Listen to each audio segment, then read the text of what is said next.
amawulire genkuleetedde gannaku nnyo nnyini ddala ag'okubeera nga comedian amanyikiddwa nga Rain azannya ne Maulana Rain ye amaze okubeera nga akwatibwa. Okusinziira ku information gyenfuna kigambibwa mbu ab'ebyokwerinda bazze mu maka ge agasangibwa e Mutundwe n'era naye ne bamusangayo era bw'atyo n'akwatibwa mu ngeri ey'obukkakkamu naye atwaliddwa ku destination etannaba kubeera nga etegeerekekwa. Ki ekikwasizza Rain? Okusinziira ku research gwenkoze wengenzeeko ku page ye eya Facebook y'omu ku bantu ababadde bapostinze okubeera nga bakunga abalala okubeera nga bakola march to parliament. Nera posti zibaddeyo oba gye ziri ku Facebook page yoyinza okgenda waliyo posti bbiri bweddu olunaku olw'eggulo ze yakoze ng'ategeeza abantu ennaku z'olwaleero ennaku z'omwezi nga 23 July mbu bagenda kubeera nga batambula okuviira ddala maka gaabwe gye bakusiguka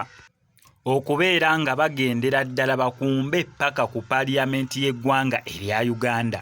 Rain ab'ebyokwerinda bazze mu maka ge ne bamukwata mu ngeri ey'obukkakkamu nga si yakusika miguwa era bwe bati ne bamufulumya ekikomera kye ne bamutwala mu kifo ekitannaba kubeera nga kitegeerekekwa. Saawa zino eno obwerinde bw'amaanyi nnyo mu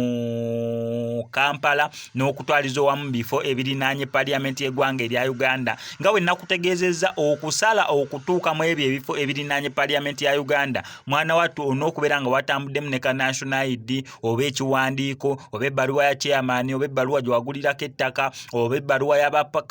katisimu oba ey'okumala omugigi oba ng'otambudde ne PLE results zo oba ng'otambudde ne moko paper zo oba ng'otambudde ne test gye wakola mu P6 oba ya midterm kwegamba kyonna eki-identifying nti omuntu gwe atambudde onna ebikwogerako awo jasobola bulungi okubeera nga accessinga ebifo ebirinaanye parliament. Ngera sigala nga nkuwa updates gwe kyonna okukola subscribing nga notification bell ebisigadde bitulekera wano ku SMX Media tutambula ne Sheikh Mukasa